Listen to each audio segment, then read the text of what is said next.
저는 한국 SIM 국제선교회 대표를 맡고 있는 김경술 선교사입니다. 반갑습니다.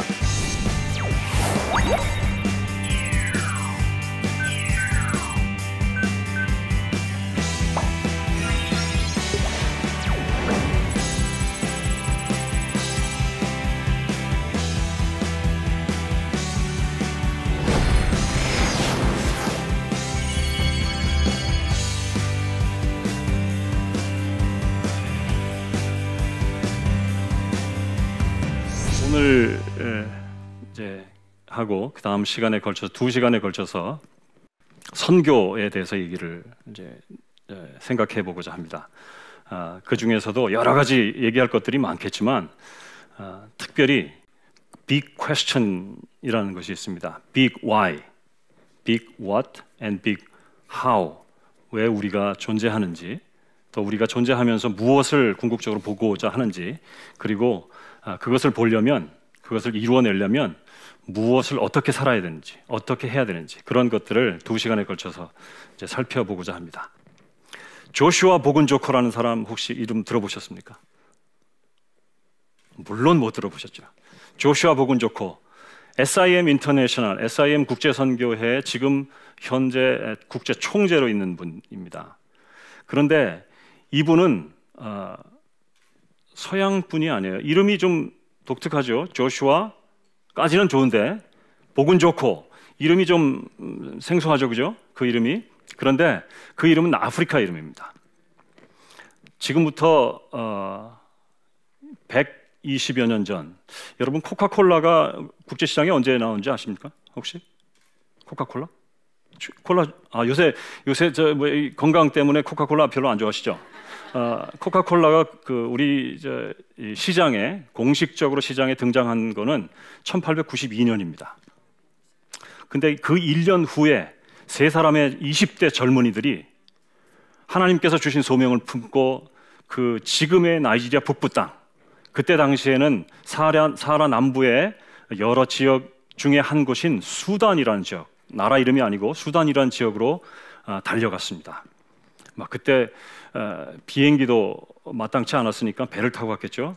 그런데 가자마자 1년 만에 그 중에 2사람, 월터 가원즈라는 사람하고 토마스 켄트라는 분이 1년 만에 말라리아에 걸려서 돌아가셨습니다. 그리고 한 사람, 롤란드 빙햄 한 사람만 남았는데 그분도 말라리아 걸려가지고 1년 만에 철수를 했습니다.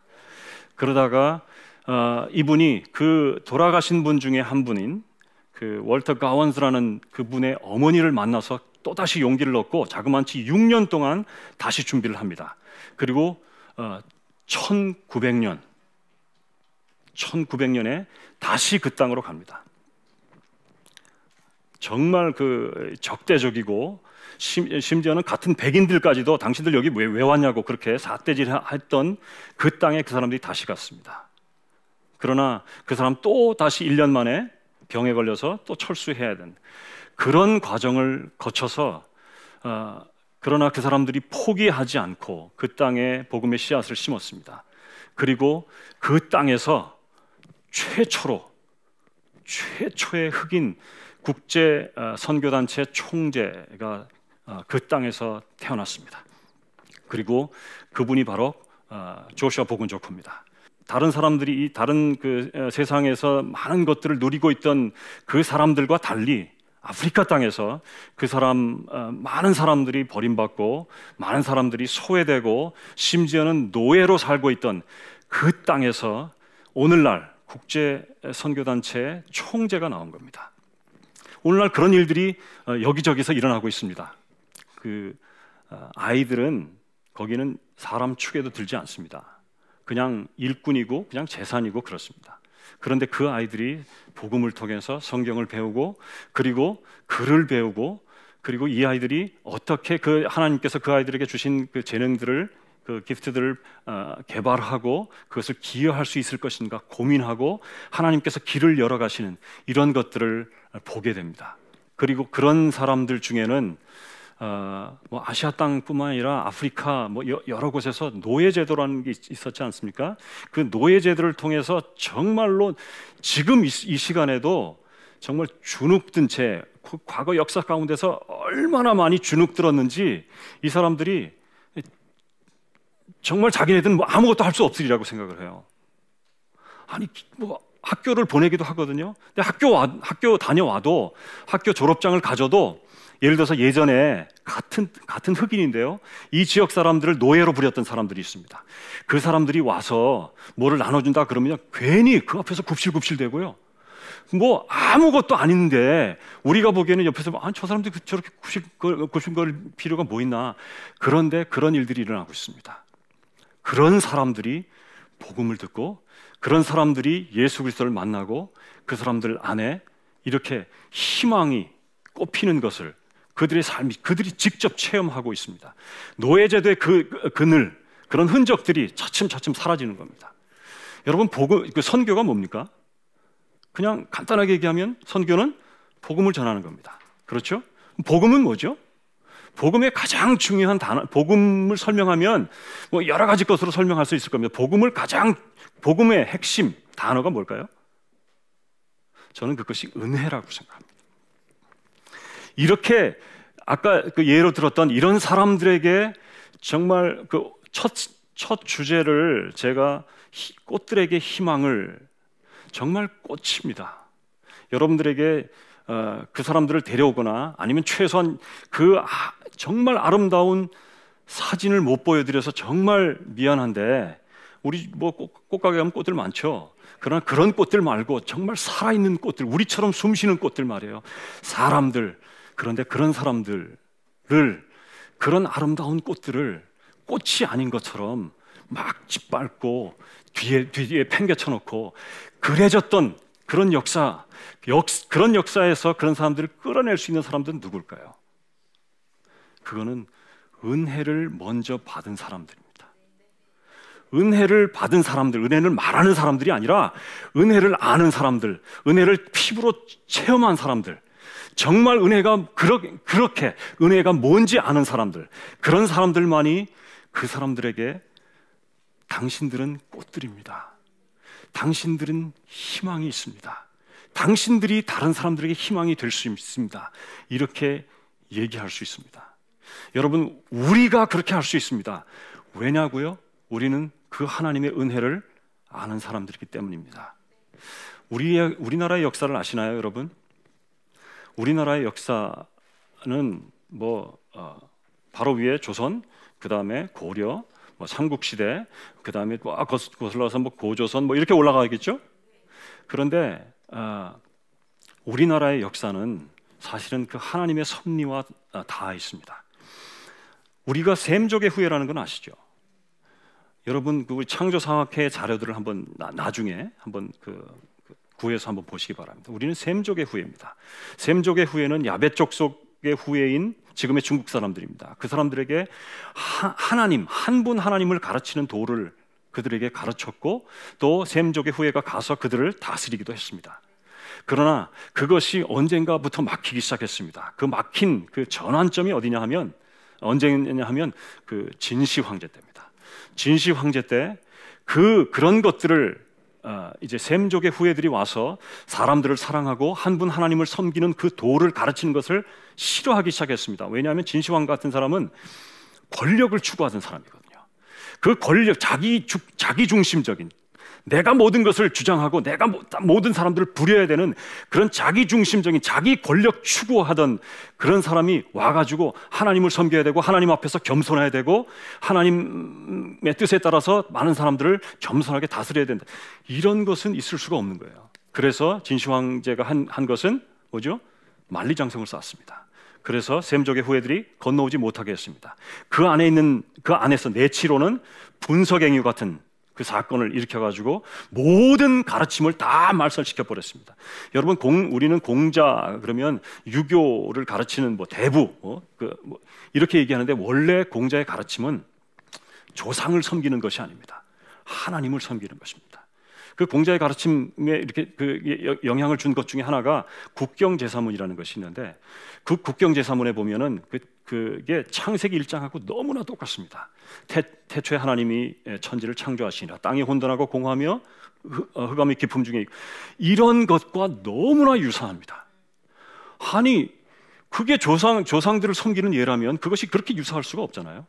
어쨌든 그런 그 영향을 미치던 것이 이제 진시황제의 그런 것으로 막아졌습니다.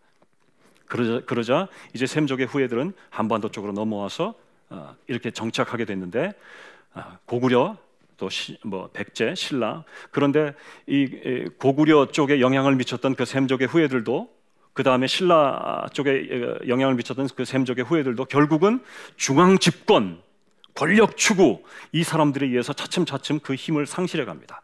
그리고 언젠가 그 중앙 집권을 돕는 호국불교라는 그 불교를 받아들임으로써 그 국교로 받아들임으로써 이제 이 우리 민족은 영적인 깊은 잠에 빠져듭니다. 자그만치 1300년 이상이 되는 그 깊은 잠에 빠져듭니다. 왜냐하면 그게 신라 때 버풍왕 때 물론 고구려는 소수림왕 때지만 신라 때는 버풍왕 때 국교로 이제 불교가 인정되면서 그때가 525년인가 그렇습니다. 그리고 이제 한국의 이 조선 땅에 선교사님들이 오시기까지 1300년이 넘는 깊은 잠에 빠져들었습니다. 그런데 하나님께서 이 민족이 이제 때가 되었다. 실패한 이스라엘 민족을 대체할 이 유일한 셈족의 후예 이 사람들을 깨워야 되겠다 작정하시고 하나님께서 사람들을 보내시기 시작했습니다. 그런데 우리가 알고 있는 이 복음주의 신앙을 가졌던 선교사님들이 이 땅에 오시기 전에 먼저 왔던 선교사들이 있습니다. 그 사람들은 우리가 오늘 믿고 있는 이런 그 복음주의적인 신앙을 가진 사람들이 아니었습니다. 소위 말하는 자유주의적인 신앙. 예를 들면 이런 겁니다. 그분들의 신학에 의하면 성경은 하나님의 말씀이다가 아니고 그분들이 얘기하기는 성경에는 하나님의 말씀이 있다 이렇게 얘기합니다. 그 사람들이 들어왔는데 대원군이 그때 당시에 정권을 잡고 있었습니다. 쇄국 정책을 펴서 그 사람들이 못 들어오게 막았습니다. 그래서 그 사람들이 물러갔습니다. 그리고 얼마 안 있다가 이제 문이 차츰 열렸는데 누가 그 정권을 이어받았죠? 명성황후가 이어받았습니다. 그러나 명성황후는 무당의 사람이었습니다. 그 사람은 이 선교사를 받아들일 준비가 되지 않았습니다. 그러나 우리나라 역사 가운데 갑신정변이라는 것이 일어났습니다. 그래서 그 갑신정변 때 그 명성황후의 동생이었던 민영익이라는 분이 총탄에 맞았습니다. 그 사람을 치유했던 분이 선교사 알렌입니다. 근데 그분의 고백에 의하면 나는 내 의술로 내가 가진 이 기술로 이 사람을 어떻게 치유할 수 있었는지 모르겠다. 그분의 고백은 이것은 하나님께서 하신 것이다. 그때로부터 우리나라에 문이 열리기 시작했습니다. 하나님께서는 이렇게 주권적으로 우리나라 역사 가운데 대원군이 하나님 믿었습니까? 예수님 믿었습니까? 아닙니다. 하나님께서는 그런 것도 사용하시고 역사적인 사건을 사용하셔서 이 땅에 들어오게 하셨습니다. 일제가 우리나라의 그 전기를 끊겠다 하고 전국에 수천 개의 말뚝을 박았습니다. 그러나 그런 것들로 하나님께서 하시고자 하는 일을 막을 수 없다 해서 하나님께서 일으키신 사건이 1907년에 대부흥 사건입니다. 그것이 우리 민족에게 부어주신 하나님의 은혜입니다. 그리고 그 은혜가 오늘날 우리에게까지 왔습니다. 그런데 여러분, 이 은혜를 받은 사람들이 이제 우리가 그냥 그렇게 우리 자신들의 성공, 우리 자신들의 복 받는 것 이것만을 추구한다면 그것은 은혜를 받은 사람들의 태도가 아닙니다.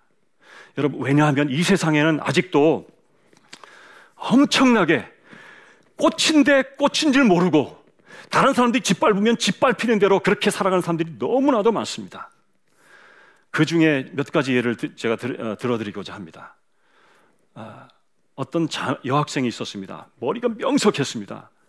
학교에 가서 초등학교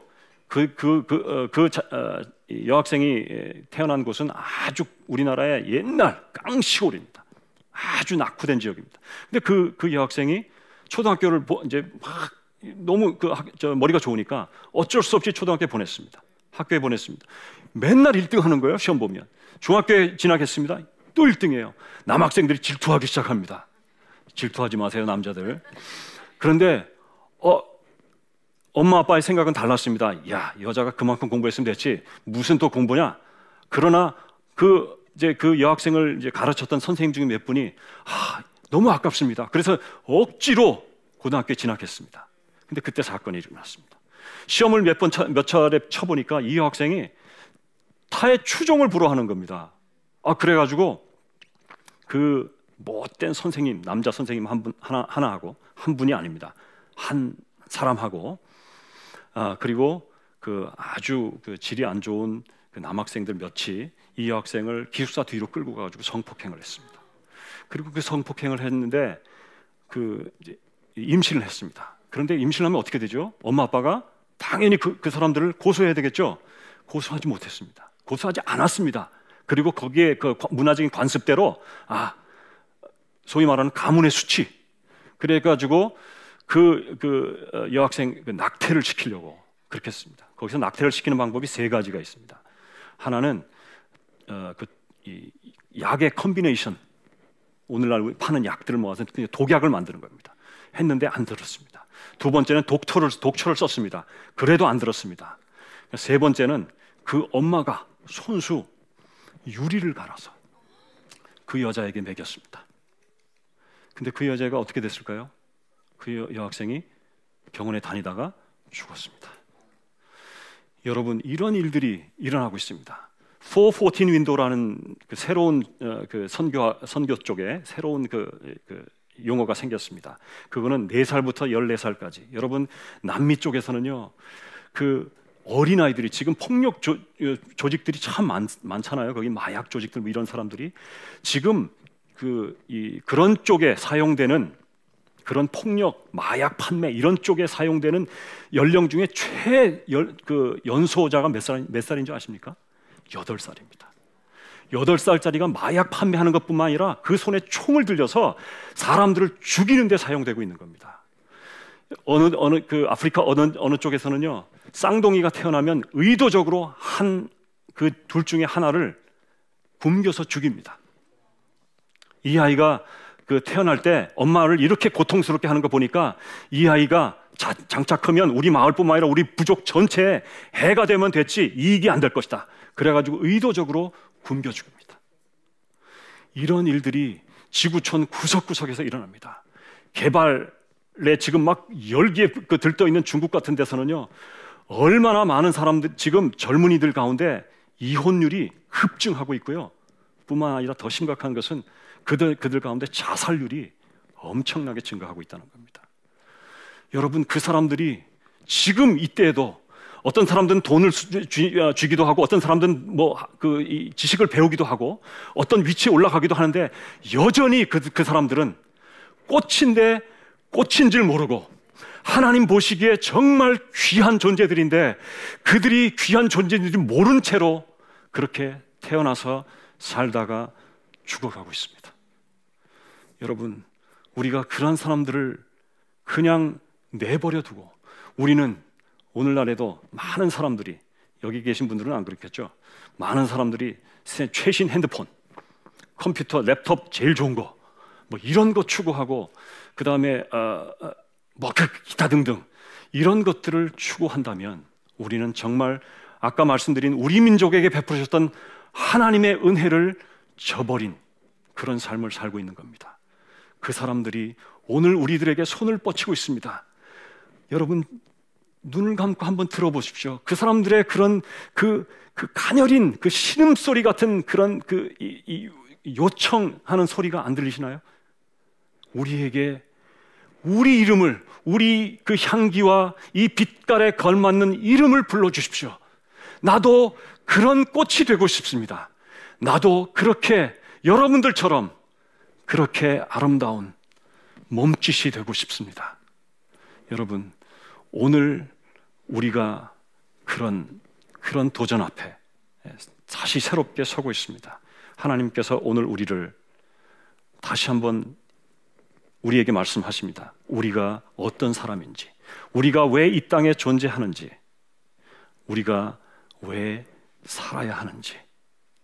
우리는 은혜를 받은 사람들로서 은혜를 나누기 위해서 살고 있는 것입니다. 이 땅에는 수없이 많은 사람들이 그리스도를 모른 채로 태어나서 살다가 죽어가고 있습니다.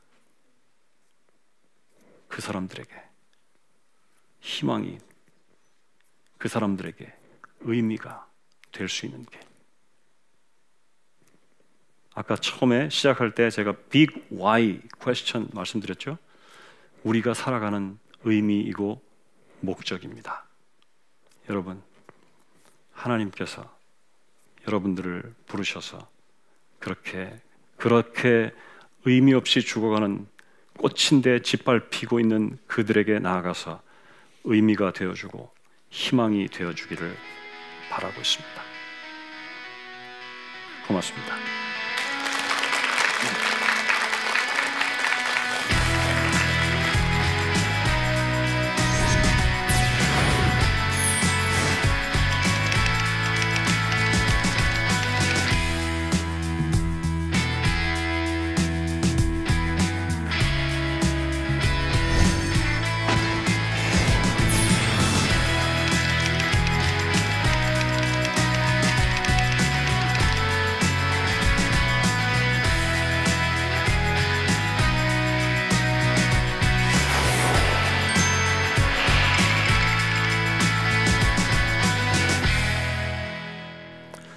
잘 들으셨나요? 네. 자, 들으신 내용 중에서 혹시 질문 있으신 분 있으면 질문 받겠습니다. 네, 자매님. 아프리카에는 말라리아 전염병도 있고 살기에 되게 환경이 불편한 상황이 많을 텐데 선교 활동하시면서 혹시 위험했던 적이나 불편했던 사항이 있었는지 궁금합니다. 그런 생활하는 환경 가운데 어려운 점들은 많습니다. 우리 소위 얘기하는 뱀과 전갈, 그 다음에 높은 온도, 이런 것들. 온도로 얘기하면 제가 한국에서 갖고 갔던 온도계가 있는데 그 온도 밖에 내놨더니 온도계로 도저히 잴 수 없는 맨 끝에가 이제 55도였는데 그 이상 이렇게 딱 치고 더 이상 올라가지 않는 그 정도. 그러나 이제 말라리아 같은 경우는 서부 아프리카를 백인들의 무덤이라고 라는 별칭이 있습니다. 서부 아프리카에. 왜냐하면 말라리아 때문에 사람들이 굉장히 많이 죽었어요. 그러니까 선교사뿐만이 아니라 백인들이 식민 통치하러 갔던 사람들도 있고 많잖아요. 그 사람들이 굉장히 많이 죽었습니다. 지금도 어느 지역들에 가면은 이제 그때 돌아가셨던 선교사님들의 무덤이 있고 백인들의 무덤이 있기도 합니다.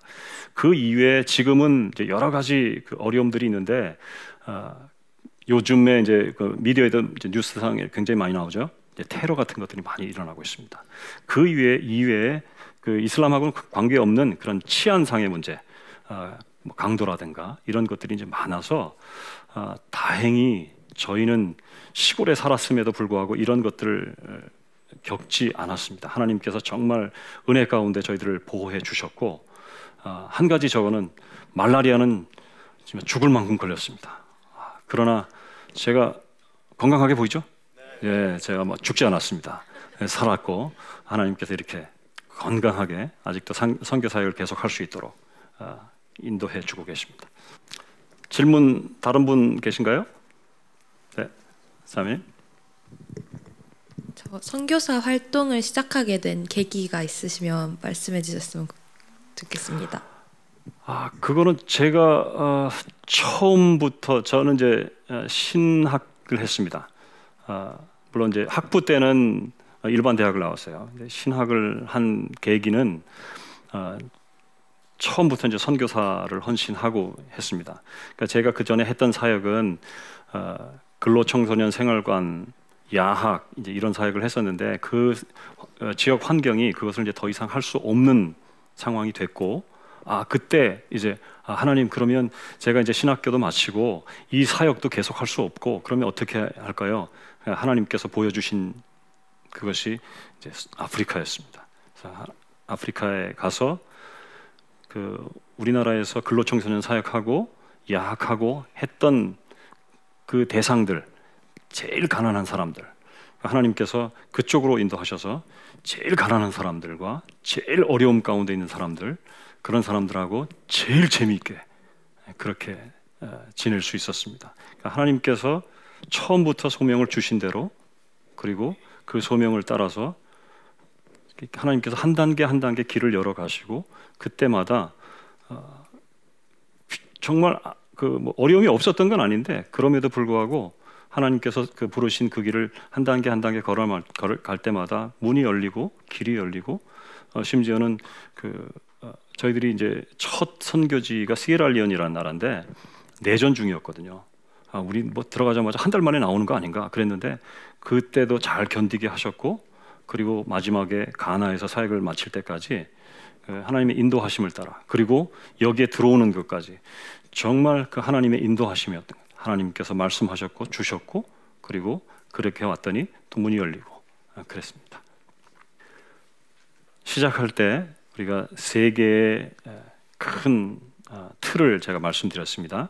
Big Why, Big What, and Big How. 오늘은 Big Why, 왜 우리가 살아야 되는지, 그와 관련해서 이 세상의 사람, 우리가 은혜를 먼저 입은 사람들이기 때문에 은혜를 입은 사람들로서 이 세상 사람들에게 특별히 도움이 필요한 사람들, 더 특별히 정말 아픔 가운데 꽃인데 아름다운데 정말 하나님의 그 형상을 따라서 그 의미를 풍성하게 누리면서 살아야 될 사람들인데 그렇게 살지 못하는 사람들에게 희망이 되고 또 의미를 줄 수 있는 그런 삶으로 우리를 부르셨다 하는 그런 얘기를 오늘 나누었습니다. 그것이 오늘 첫 번째 질문, Big Why Question에 대한 답입니다. 우리 모두가 그것을 알고 이제 다음 시간에 우리가 그러면 그거에 따라서 어떻게 무엇을 지향해야 될 것인지에 대해서 이야기를 나누도록 하겠습니다. 고맙습니다.